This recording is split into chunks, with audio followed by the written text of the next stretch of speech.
Welcome to the Imagine Your Future podcast.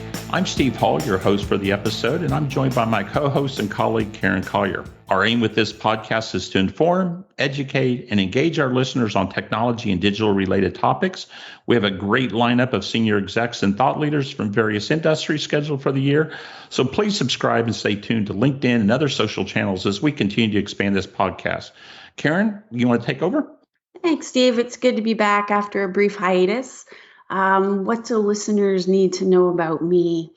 I've been in the tech business for about 25 years and have held a variety of client-focused roles from global product management to program management to software design and implementation. And I'm hoping to bring all of that experience to bear in this episode as we talk with today's guest, Tim Langley-Hawthorne, CIO of Hitachi Vantara. Welcome, Tim. We are so honored to have you on the pod. And to kick it off, can you tell us a little bit about your organization? Sure, Karen. And firstly, thank you for having me today. And it's great to be here talking with you about imagining our future. Let me maybe just give a little introduction on Hitachi. So Hitachi is a global multinational. They're headquartered in Tokyo. And as a company, they're very focused on what we call our social innovation business. And that is combining information technology and operational technology along with our products. So if you think about our products, these would be the trains, the power stations, the elevators, those big industrial parts of our business, and then combining that with operational technology and OT, or information technology and IT. We employ about 300,000 people around the world. Our revenue the year just ended was just under 80 billion. And we operate across 5 sectors: mobility, smart life, industry, energy, and IT. I work for Hitachi Vantara. We are a wholly owned subsidiary of Hitachi Limited. And we really focus on what we say is helping our customers from what's now to what's next, by solving their digital and data challenges. So we have deep capabilities in digital infrastructure and digital solutions, and there are probably more than 80% of the Fortune 500 trust us to help them with their business. So that's a little bit about Hitachi. Oh, that's awesome. Thanks for that. So now that you have introduced us to Hitachi, can you tell us a bit about your journey to CIO? How did it all start for you? Well, a long time ago in Australia, which is where I'm from originally, I was always interested in technology from high school. I was the president of our computer club there in high school for several years. Myself and a couple of friends, we actually wrote a program to computerize the cross-country race. It used to be that, there was someone standing at the end of the race with a stopwatch writing down people's numbers, and we developed this program on a card-based system. We programmed in cards back then. So I was always sort of interested in technology from way back in high school, and I probably didn't have the most typical career progression to CIO, but I don't know whether there are typical career progressions these days. But I started my career actually selling in technology. I worked for IBM. Straight out of college, I sold AS400s and RS6000s for several years straight out of college. I then joined EDS, Electronic Data Systems, which at the time were the world's largest outsourcer. They were still owned by General Motors at the time. So I was with EDS when they were owned by GM and through the spin-off. And that's who brought me to America. EDS brought me here to the US in the mid-90s.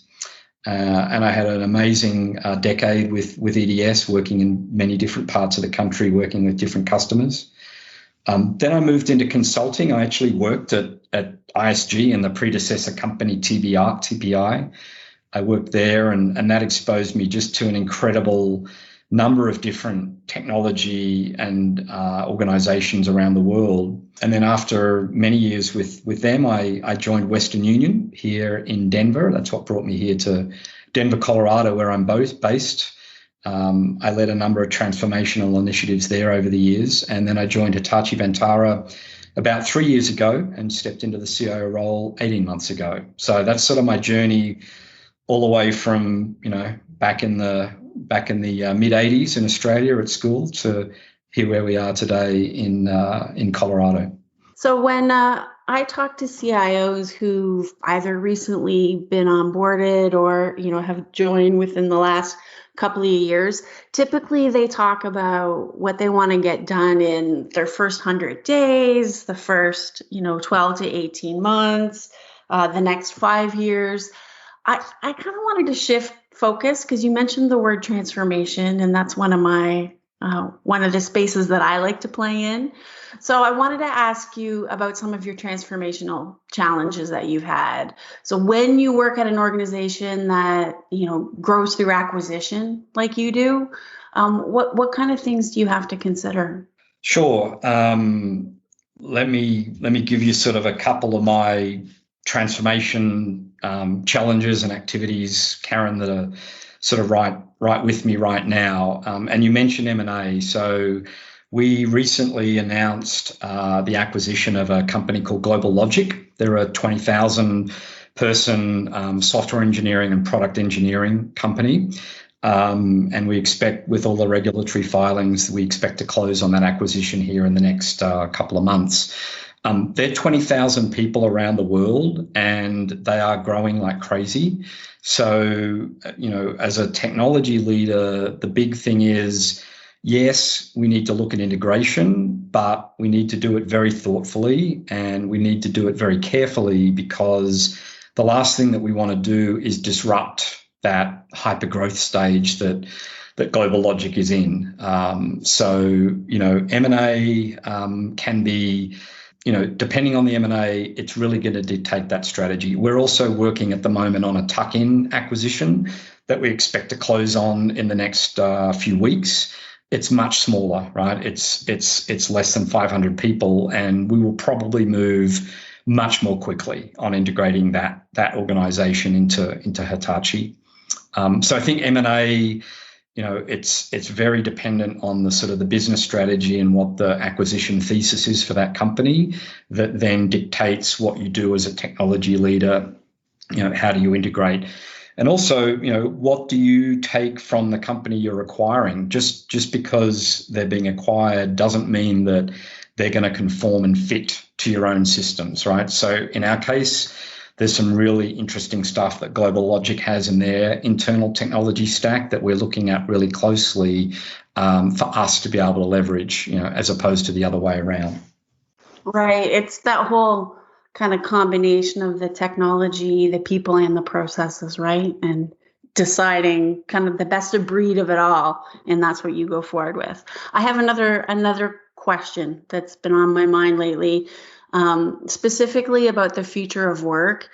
Where I am in Toronto, we're a bit behind our friends in the US and the UK in that we're just starting to open back up after the third wave. So what lessons did you learn in 2020, and what's your plan for moving forward? Yeah, so we have an initiative internally, like I think most organizations have these days, and we're calling it Future of Work. And my big comment that I've been making actually for some time is that 2021 is going to look more like 2020 than 2019. And some people are like, oh my goodness, like you're saying that we're going to have to keep doing what we did in 2020 into 2021. But where I'm coming from is really, and I've really challenged my team to say, let's just not automatically fall back to how we were working in 2019, but let's really learn from what worked in 2020 and what didn't, and use that to help define what the future of work is and how you use technology to enable organizations going forward. And there's another phrase that I heard a fellow CIO use, so I can't attribute it to me, but I really liked it, and I'm sort of starting to use it. And this CIO said their strategy is about future of work is go to the office for the moments that matter. And I think that just sums up things really well, right? Go to the office for moments that matter. So in terms of, what we're doing with our technology here at Hitachi Vantara to enable our global employee base, we're trying to think through, okay, what is the technology that people need at the office for those moments that matter? But then what is the technology they need when they're at home or remote that they need there? So that's sort of my thinking about future of work, Karen. Hey, Tim, I'm going to take you back a little bit to the GlobalLogic acquisition, because I think in many ways that really put Hitachi Vantara on the map, at least within the IT services space, and really made people sit up and notice. If you think about DXC's acquisition, recently, if you think about Capgemini's acquisition of Altran, there's been a lot of acquisitions just in the engineering space. And I don't think people, saw you guys kind of coming out the way you did with such a big acquisition on the GlobalLogic front. But what do you think this means for the broader Hitachi when you think of, especially Hitachi Vantara, as you think about the IT/OT integration? But more importantly, what do you think it says about the state of engineering and the state of product engineering in the broader outsourcing world? Yeah, I mean, Steve, I think it's a hot area, right? I mean, you look at, and it's public, what we paid for GlobalLogic, it was a pretty significant multiple, but it's reflective of, the value that organizations are placing in these types of companies. And I think, let me talk maybe more broadly about why I think it's critical at the moment, but then also a little bit more in detail about what the benefit is for Hitachi and what our investment thesis was. But there's been a lot of talk for the last year plus around companies digitizing their business, and GlobalLogic brings pretty deep expertise. They call themselves chip to cloud, right? They're involved in engineering everything from sort of chips to cloud. And I think it is such a hot area because, most organizations around the world are looking to try and how do they digitize their business? And GlobalLogic seems to have done a really good job of positioning themselves to help a lot of these companies digitize. So I think to me, that's the broader sort of market context of why you're seeing these types of acquisitions, not just us. Obviously, you mentioned a couple of others as well, Steve. But I think when you get to Hitachi specifically and what was the big investment thesis here for us? So, Hitachi is, more than 100-year-old company and, deep industrial heritage, our rail business, our construction business, our elevator business, our automotive parts business, these are all very traditional industrial businesses. And we want to digitize them as well. So we want to bring in this, deep software engineering aspect into those industrial businesses because we really think it's going to help propel those businesses into the future. So if you think about, our rail business and, what are the opportunities there for us to offer rail as a service, as opposed to people just buying, rolling stock or buying signaling systems or buying the automation systems that we do through our JR automation division. So bringing in this like really deep software engineering capabilities into these, complex industrial businesses, we think is going to give us a real competitive advantage. And it's going to give us a real jump start on, things that we are working on internally, but it's really going to give us this jump start to get those things really moving. Yeah, I agree with you 100%. I think it's going to really transition your hardware and software business into that as a service. And, digital transformation is such an overused phrase anymore. But when I look at your acquisition history and the things that you're doing, it really seems to have been, cemented into the organizational mindset, if you will, on the businesses that you're going after. I even think the leadership that you guys have hired has really changed the mindset of the organization. So well done there. But give me a sense, though, when you think especially about moving to the as a service business, what does that mean for your organization? And what are the types of things that even your role is going to change? Yeah, we are actually right in the middle, Steve, of a cross-functional team working on the transformation of our Hitachi Vantara hardware and software business to as a service. It's one thing to develop the products and the positioning in the market and getting the pricing right and the contractual mechanisms right, but from a technology back end, there's a whole lot of new things and new capabilities that we have to be able to have in place to enable this. So everything from collecting the telemetry and the usage data of things that are now being consumed as a service. So rather than just selling a whole lot of digital infrastructure that goes into a customer data center, one-time transaction, it's pretty easy to count that and get it through the ERP system. When we move to selling our storage as a service, we've got to be able to meter and collect all that data. We've got to be able to bring that into our systems. We've got to be able to bill it. We've got to be able to do the right revenue recognition on it. We've got to be able to enable the client-facing customer service people with access to that data if there are questions about billing or usage.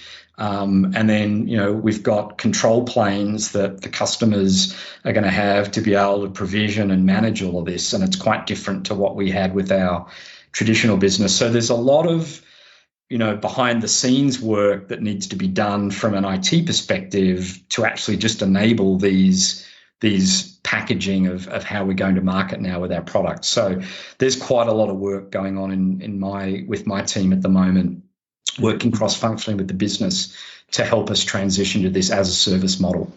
Very interesting. One of the challenges that I've seen, and I've talked to so many CEOs and execs, especially over the last 4 weeks to 6 weeks, is really talent. And talent seems to be sort of the number one issue facing the industry right now. I even talk to some of the same people that you and I know about the talent in Denver, the talent across the entire organization.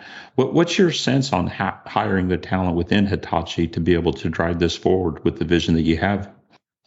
So talent actually worries me more, Steve, than just operational stability and keeping systems running. I'm fortunate that ours are pretty stable, but I think talent is really, I think it's a challenge for all technology leaders, regardless of where you sit in the world and where your industry is. So let me give you a couple of examples, right? The US, I'm here in Denver in Colorado. We are nowhere near the size of a Bay Area or an Austin or a New York City, those big sort of tech cities.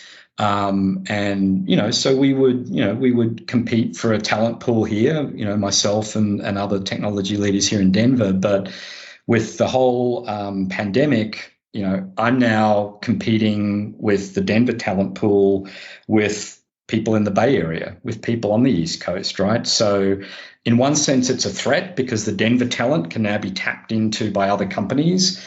But the opportunity is obviously, I'm now a lot more open to tapping into talent in different parts. For onshore talent, I'm much more open to tapping into talent in other parts of the US that historically, I guess my mental model was, I want people close to our main offices, right? But we've absolutely cast the net wider in the last 12 months, especially for really tough roles to hire, right? Data analytics, cybersecurity, right? They continue to be really in demand roles, public cloud expertise. We're willing to go wider.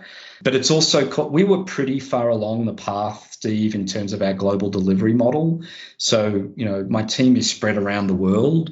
But even then, I've got, a reasonable number of folks in Hyderabad in India and Krakow in Poland.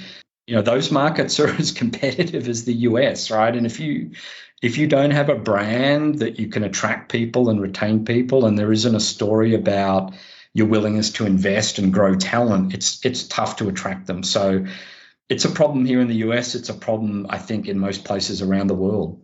Okay, so following along those lines of talent and leadership, what attributes do you think make a great CIO? And personally, what would you say your success factors are? So I would say probably my top success factor has been business focus.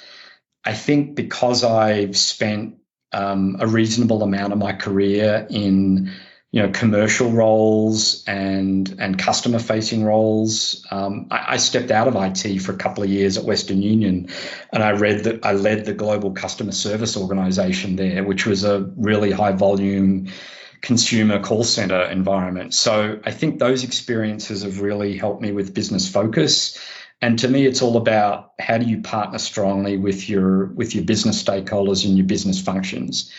There's a phrase I like to use that my team know, which is like, global IT is not here to run math projects or science experiments. That's not why we're here. We absolutely get to work on cool technologies, but at the end of the day, they've got to provide business value.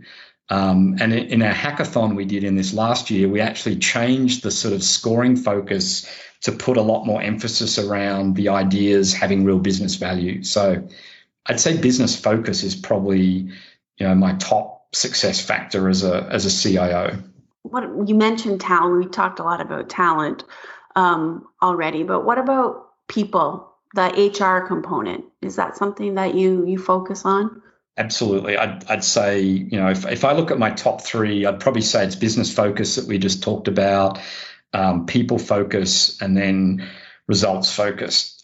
So I do, on the people side, Karen, I do spend a lot of time interacting with team members at all levels of my organization. We have the monthly town halls, we have our monthly managers meetings, I have my weekly team meetings. I do a lot of skip level meetings, right, where I connect regularly every month with like talent that is like top talent, like high potential talent, but also potential, flight risk talent where, maybe someone's in a particularly hot area and, we need to keep a close eye on them. So I spend a lot of time on talent development. We've invested a lot in learning and development over the last couple of years that I've been in the CIO role here. Diversity is really important. I spoke last week at the Hitachi Social Innovation Forum on a panel about the importance of diversity. I'm very focused on gender diversity. We have a very clear target that, I want 25% of my organization to be women. We're in the low 20s at the moment, so we're not starting from a great spot, but we're getting there. So I think, I've got a pretty open and transparent leadership style, and I think that has helped me in my career. And then the last one on results focus, I'm a big believer in measuring for impact and outcome. I reorganized the organization at the start of last year, at the start of 2020, to really drive more accountability in the leadership team. I'm a big believer in OKRs, objectives and key results, and we've used them now for the last 2 years really successfully in the organization to really, take that mantra of measure for impact and outcome. So those are three things that I think have stood me in good ground, Karen, business focus, people focus, and results focus. Do you have on the results focus, and do you have an example of something that people weren't doing before that they're doing now that you're, particularly proud of? So I am super proud of my organization. We won the enabling function of the year for 2020. And that really recognized the just significant amount of hard work and value that my global IT team has delivered to Hitachi Vantara over the last year. This is the first time that IT received this award for at least 5 years. So I was super proud of that. Some of the results last year, I think it all comes down to like, what did we deliver for the business? I have a whole slew of OKRs around operational excellence. And I sort of call them, that's the price of admission, right? If you're not running a stable, efficient, well-run organization, you don't get a seat at the table to talk about some of the more business-focused projects. So I have a bunch of OKRs on operational excellence, but then we have a bunch of OKRs on what we call business focus, where we actually measure delivery of business projects, Are we doing our regular quarterly business reviews with each of our business stakeholders? Have we got business aligned technology roadmaps for each part of the organization, right? OKRs and all of those. And then we have a whole lot of foundational OKRs that are our people focused OKRs, which is around, community service, learning and development, the gender diversity that I mentioned earlier. So it's a pretty balanced view, I think. Maybe it's the old balanced scorecard, but they're pretty well spread across those different areas. Tim, you have always been one of the most humble guys I know, and sometimes I'm smiling right now because I know all the things that you've done, and I love your words of we and the things you give to your team. There's been so much that's forged you who you are today. I think some of it goes back to the way that you even give back to the community, the way that you give back to other newer CEOs and CIOs, and I know you're very active in the CIO community within the Denver area. Give us a little bit of sense of why that's so important to you, because it is remarkable, and I think you really set yourself apart from so many in this field because of your genuine desire to give back. Yeah, I don't know. I think, Steve, I guess I've always had this view that I've managed and I've had, opportunities that maybe presented themselves to me over my career that not everyone has had, right? And I think that, when you get to a position that you can have some influence and you can help others, I just think that's important as an individual for you to sort of pay it forward, really, I guess is the term I use. So, I recently joined the Colorado Technology Association as a board member. And for me, that's about how do we really build the Colorado technology community. Like I said earlier, we're not the Bay Area and we're not Austin, but I think we're all really proud here. It's a really good, supportive community here in Colorado, and I really wanted to help sort of drive that because I really believe that a rising tide lifts all boats, right? So the stronger the tech community here is in Colorado, the better it is for everyone. And then, scouting, I've been quite involved in scouting over the last several years. My sons are heavily involved, and I just think, even though that organization has gone through a lot of turmoil and so forth in the last few years and still is, there's the aspects of community service and leadership and the outdoors. Those are just really important to me. And, there are many kids out there that, don't have the support they do maybe at home that all of our kids have. And it's a way for me to sort of help some of those boys sort of grow into young men. So I don't know. It's just been really important to me, I think, over the years to be able to pay it forward and give back. No, I mean, again, you and I have been friends for so long, and I've seen you do this just as part of who you are. And I think it really influences your leadership style as well, and how, the trust that you build across your teams. How does that resonate at the senior levels and with your peer levels? I think I'd be really interested in, I don't know if Hitachi has a CDO yet, but when you think about a chief digital officer and the big movement on the digital strategy, what positions you well, and how do you interact with your peers at that level? Well, as I said, Steve, I think, as a CIO, there's some table stakes that you have to make sure you're taken care of, because you've got to make sure you've got the basics in place to get that seat at the table to discuss and drive more strategic transformational initiatives. I think for me, it's interesting. The role of a CIO in a technology company is a little bit different, I think, to the role of a CIO in a non-tech company, because in a tech company, you've got a lot of people that know a lot about tech, right? And I can guarantee all of the executive committee here at Hitachi Vantara has some pretty strong opinions about technology, right?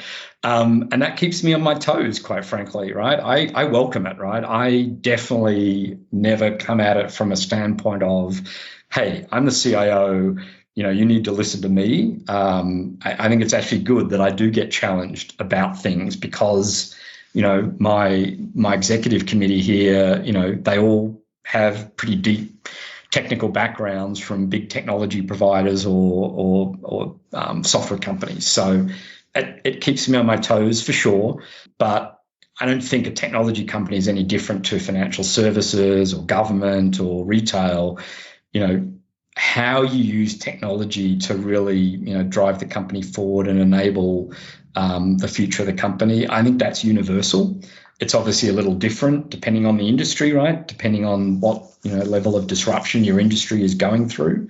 But at the end of the day, I want to be a business partner that I can have a really open and honest and productive conversation with any of my peers about how we can use technology to really help the business. I think cybersecurity, Steve, is that I can tell you that's top of mind for our board and our executive committee. It's a worry, and it's sort of a table stakes thing today as well. My team actually has responsibility for not only our internal IT security, but also our product security. So, cybersecurity is a real focus for me and the team right now. And it's a real focus, I think, for any CEO or senior leader in any company these days. Okay, I think I've got one last question for us today. And that's, what are the core values or principles have you found to be the most critical during the last 12 months?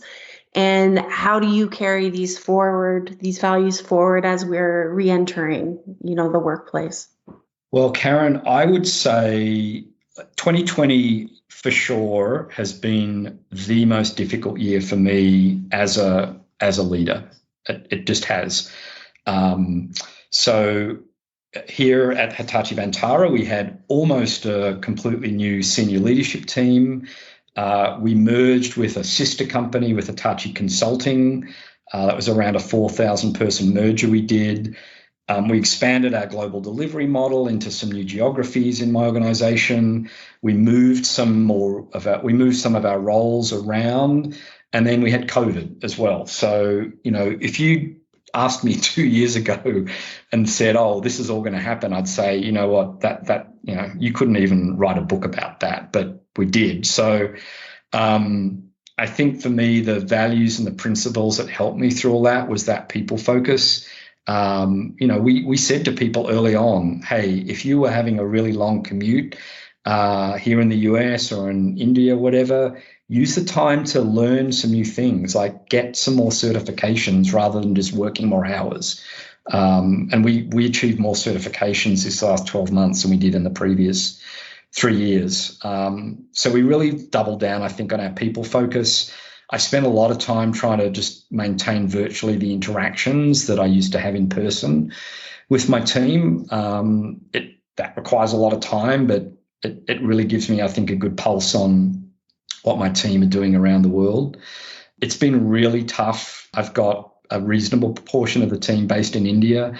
It's just been heartbreaking what's happened there over the last few months.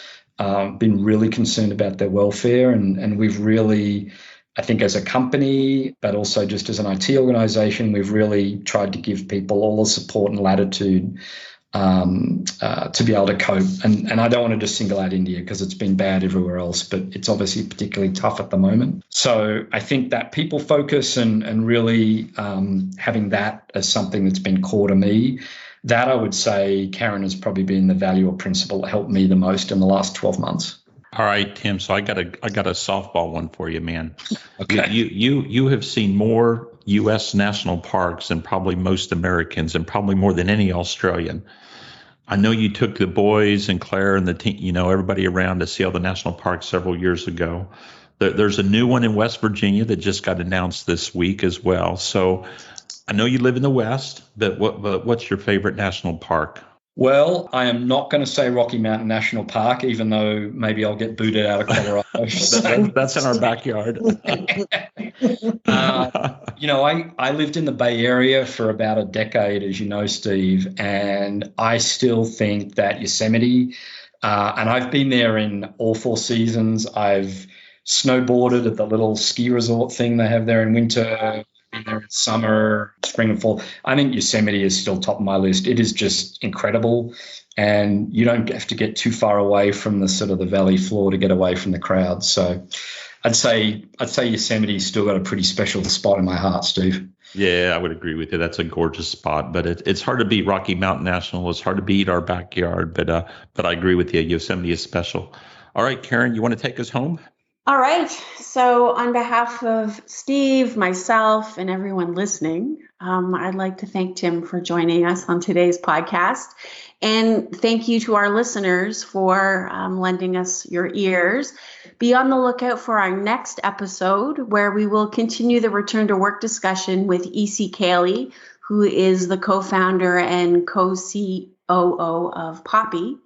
As always, we'd love to get your feedback, so drop us a line, rate us, and provide us with some suggestions as to future guests. We look forward to the next time we get to imagine your future together.